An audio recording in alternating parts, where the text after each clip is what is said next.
Bismillah ar-Rahman ar-Rahim. In the name of God, the merciful, the compassionate, Mr. President, we align ourselves with a statement delivered by Mauritania on behalf of the OIC member states, Jordan on behalf of the Arab group, and Oman on behalf of GCC member states. Mr. President, allow me at the outset to thank you for the resumption of the 10th Special Emergency Session of the General Assembly, a session that is convening in the light of the catastrophic conditions and circumstances faced by the Palestinian people as a result of this military disproportionate bloody campaign against them by Israeli occupation forces. In light of these critical and painful conditions, and following the dangerous developments in Gaza Strip, thousands of civilians, children, women, and elderly are killed. Hospitals, schools, shelters, and infrastructure are bombed. This does not create only a humanitarian catastrophe, but have also dire consequences and repercussions to the security of the region and the world. We have and clearly condemned the targeting of civilians by any party. We called for a ceasefire, stop the bloodshed, lift and immediate lift of the siege, the release of hostages, provide humanitarian assistance and support to those affected. We also condemn the attempts at forcible displacement and policies of collective punishment against the population in Gaza, including the starvation of civilians as a weapon of war, the prevention of access and delivery of humanitarian aid to civilians, or depriving them of their basic needs, life-saving basic needs. We reaffirm that our priority is to work for peace and call for compliance with international conventions and laws. The current crisis is a result of the failure of the international community to end the occupation and implement the two-state solution.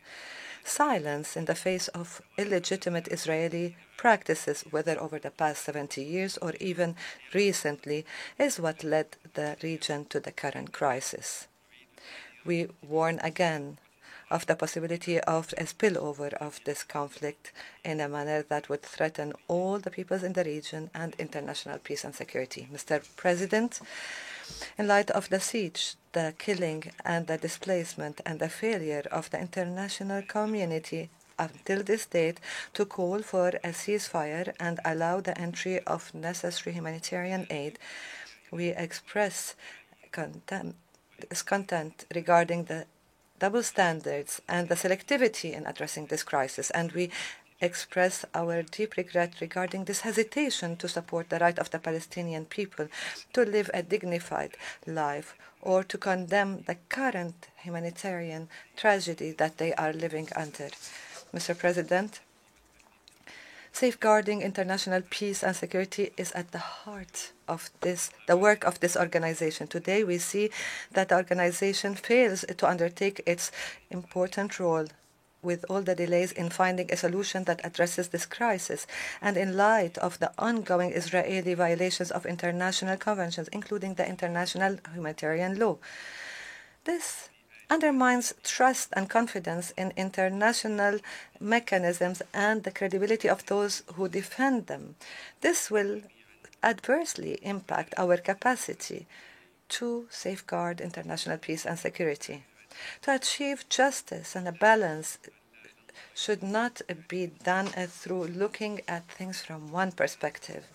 And here I would like to reiterate what the UN Secretary General mentioned, that it is important to acknowledge that those attacks did not come from nowhere, were not a result of a vacuum. The Palestinian people had suffered from a strangulating occupation for 56 years. The time has come for the organization to undertake and perform its responsibilities for which it was established, for the international community to take a firm and serious position to end the killing of defenseless civilians, lift the siege, and ensure the prompt entry of humanitarian and relief and aid in terms of food, water, and medicine to prevent further exacerbation of the tragedy and prevent a spillover of the conflict, undermining the international and regional security. Mr. President, we are making all efforts in communication with brotherly and friendly countries to find an effective and practical and prompt solution that will stop the bloodshed and put an end to this escalation and an end to the ongoing and escalating cycles of violence in the region. We work for a better future for our region. We look forward for it to enjoy peace, stability, and development. And we reiterate our demand to push the peace process forward in accordance with Security Council resolutions and the Arab Peace Initiative that aim at finding a just and comprehensive solution, the establishment of an independent Palestinian state on the 1967 borders, with East Jerusalem as its capital in a manner that would realize peace, stability, and prosperity for all. In conclusion, Mr. President, we call on Member States to co-sponsor and support the draft resolution submitted today, which seeks to serve the best interest of international peace and security. Thank you for your attention. This has been the Nod News Network. Transmission complete.